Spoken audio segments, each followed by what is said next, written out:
মাইথনে বিক্ষোভকারীদের হাতে আক্রান্ত সিআইএসএফ। উচ্ছেদ ঘিরে ধুন্ধুমার আসানসোলের মাইথন। ড্যামের ওপরে দোকানদারদের সমর্থনে বিক্ষোভ মিছিল। বিক্ষোভকারীদের পাথর ছোড়াছুড়ি হয়, পাল্টা লাঠিচার্জ সিআইএসএফ এর। ক্ষেত্র মাইথন ড্যামের ওপর জবরদখল উচ্ছেদকে ঘিরে অশান্তির সূত্রপাত। ডিভিসির মাইথন প্রশাসনিক ভবনের সামনে বিক্ষোভ। কেন্দ্রীয় বাহিনী প্রশাসনিক ভবনের সামনে থেকে বিক্ষোভ তুলে নেওয়ার কথা বলে। এই নিয়েই বিক্ষোভকারীদের সঙ্গে বচসা বাঁধে সিআইএসএফ এর। অভিযোগ, সিআইএসএফ কে লক্ষ্য করে ইট পাথর ছোড়া হয়েছে। নিমেষেই রণক্ষেত্রের চেহারা নেয় মাইথন। হাতাহাতি, বেশ কয়েকটি বাইক ভাঙচুর করা হয়। এরপরই লাঠিচার্জ করে সিআইএসএফ। को काफी रिक्वेस्ट किया गया था, अनाउंसमेंट भी किया गया था यहाँ से हटने के लिए, और वो किसी कारणवश उन्होंने ध्यान नहीं दिया। যদিও বিক্ষোভকারীদের অভিযোগ, টাকা লুটের কারবারের জন্য অশান্তি পাকাচ্ছে সিআইএসএফ। বিক্ষোভকারীদের দাবি, তারা বহু বছর ধরে ড্যামের ওপর দোকান চালাচ্ছেন। তাহলে হঠাৎ কেন তাদের তুলে দিতে চাইছে ডিভিসি? डीवीसी है तब तो डीवीसी का कोई नुकसान नहीं हो रहा था, अभी डीवीसी को क्या नुकसान हो रहा है? বিক্ষোভকারীদের আবেদন, তাদের সঙ্গে আলোচনায় বসুক ডিভিসি কর্তৃপক্ষ। তা না হলে ডিভিসির বিরুদ্ধে আরো বড় আন্দোলনের হুঁশিয়ারি স্থানীয় ব্যবসায়ীদের। চন্দ্রশেখর চট্টোপাধ্যায়ের রিপোর্ট, টিভি9 বাংলা। এক ফালতি টিনের ঘর, তার মধ্যে রান্নাঘর, আর সেই রান্নাঘরে মাটিতে পোঁতা ছিল মহিলার মৃতদেহ। এই নেপথ্যে চমকে ওঠার মতো গল্প। ঘটনা উত্তর 24 পরগনার বাদুড়িয়ায়। হাড়হিম করা ঘটনা, দেখুন। বাদুড়িয়া থানা এলাকার ঈশ্বরীগাছায় সকাল সকাল আসামিকে নিয়ে হাজির পুলিশ। একটি টিনের বাড়ি ঘিরে ধরে পুলিশ। রান্নাঘরের মাটি শুরু হয় খোঁড়াখুড়ি। মাটি খুঁড়তেই বেরিয়ে আসে নরকঙ্কাল। পুলিশ সূত্রে জানা গেছে, উদ্ধার হওয়া কঙ্কাল রহিমা খাতুনের। রহিমার সঙ্গে বাকিবিল্লা মণ্ডলের একটি সম্পর্ক তৈরি হয়। বাকিবিল্লা নারী পাচারের সঙ্গে যুক্ত জানতে পারেন রহিমা। নারী পাচার কাণ্ডের প্রমাণ লোপাটের জন্য রহিমাকে খুন করে বাকিবিল্লা। সবার চোখের আড়ালে দুদিন ধরে মাটি খুঁড়ে রান্নাঘরে পুঁতে দেওয়া হয় রহিমাকে। নারী পাচার মামলায় পরবর্তী সময়ে পুলিশের জালে ধরা পড়ে বাকিবিল্লা মণ্ডল ও তারাবান মণ্ডল। ধৃতেরা তাদের কুকীর্তির কথা পুলিশের কাছে স্বীকার করে। মেয়েটাকে মারলেন কিভাবে?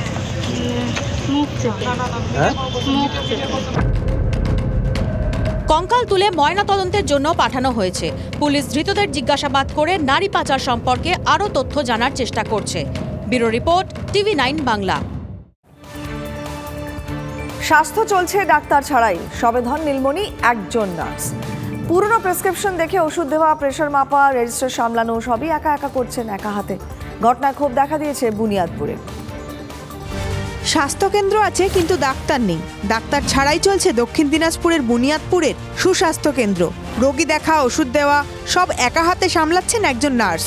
জানিয়ে ক্ষোভ দেখা দিয়েছে বুনিয়াদপুরে। এখানে বহুত লোক পরিষেবা পাচ্ছিল এবং মানুষের অনেক সুবিধা হচ্ছিল। এই জন্য মানুষগুলো আসছে, কিন্তু পরিষেবা ঠিকমতো না পাওয়ার জন্য তারা একটু মনক্ষুণ্ণ হচ্ছে।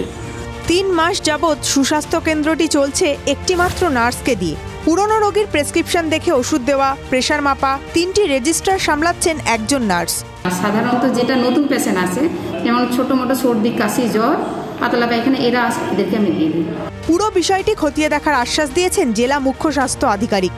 আমরা আবার অ্যাডভার্টাইজমেন্ট করেছি, বাট আনফর্চুনেটলি আমরা কোনো মেডিকেল অফিসার এখনও পাইনি। But we are trying our best. যদি অন্য কোথাও থেকে নিয়ে গিয়ে ডিসপোজিশন করা যায়, সেটা আমরা দেখে নিচ্ছি। আশ্বাস মিললেও স্বাস্থ্যকেন্দ্রের ডাক্তার কি আসবেন, প্রশ্ন থেকেই যাচ্ছে। দক্ষিণ দিনাজপুর থেকে রূপক সরকারের রিপোর্ট, টিভি9 বাংলা। শিক্ষকের অভাবে স্কুল বন্ধ, আর তাই পথে নেমেছে ছোট্ট ছোট্ট পড়ুয়ারা। প্ল্যাকার্ড হাতে সরকারের কাছে তাদের দাবি, অবিলম্বে স্কুলের শিক্ষক চাই। নিয়োগ বন্ধ থাকাতে সমস্যা, এমনটা বলছে প্রশাসন। কিন্তু ছোট পড়ুয়ারা, তাদের কথা কি ভাববে? শিক্ষক নিয়োগ দুর্নীতি নিয়ে প্রতিদিনই সরগরম হচ্ছে রাজ্য রাজনীতি। তদন্তের শিকড়ে পৌঁছতে ঘাম ছড়াচ্ছে সিবিআই, ইডি। এরই মধ্যে উত্তর 24 পরগনার বাদুড়িয়ায় শিক্ষকের দাবিতে স্কুলে বিক্ষোভ। বৃহস্পতিবার সকালে বাদুড়িয়ার যদুরাটির দক্ষিণ শেষপুর শিশু শিক্ষা কেন্দ্রে জড়ো হন এলাকার বাসিন্দারা। হাতে প্ল্যাকার্ড, মুখে স্লোগান। গ্রামবাসীরা জানিয়েছেন, 2000 সালে দক্ষিণ শেরপুর শিশু শিক্ষা কেন্দ্রের পথ চলা শুরু। একসময় স্কুলে 4 জন শিক্ষক ছিলেন। একে একে 3 জন শিক্ষক অবসর গ্রহণ করেন। এক শিক্ষক অসুস্থতার কারণে স্বেচ্ছা অবসর নেন। শিক্ষকের অভাবে স্কুলে তালা। একসময় স্কুলে 170 জন পড়ুয়া ছিল। যে স্কুলে একসময় কচি কাচাদের কোলাহল থাকতো, সেখানেই এখন গেটে তালা ঝুলছে। গ্রামবাসীদের দাবি, স্কুলটা যাতে খুব তাড়াতাড়ি চালু করা যায়, মাননীয় মুখ্যমন্ত্রী মমতা বন্দ্যোপাধ্যায়ের দৃষ্টি আকর্ষণ করছি। আমাদের ভ্যাকান্সি ডিটেলস দেওয়া হয়েছে, ওনারা এখনো পর্যন্ত কোনো স্টেপ নেননি। Bureau report, TV9 Bangla. দিনে দুপুরে সরকারি গরু চলে যাচ্ছে শাসক দলের নেত্রীর ঘরে, আর রাতের অন্ধকারে তা পাচার হয়ে যাচ্ছে ট্রাক্টর বোঝাই হয়ে। মুর্শিদাবাদের রেজিনগরের এই ঘটনা দেখুন। রেশন দুর্নীতির মামলায় জেলে জ্যোতিপ্রিয় মল্লিক। এর মধ্যে তার বন দপ্তরের কাজকর্ম নিয়ে প্রশ্ন তুলেছেন আম জনতা।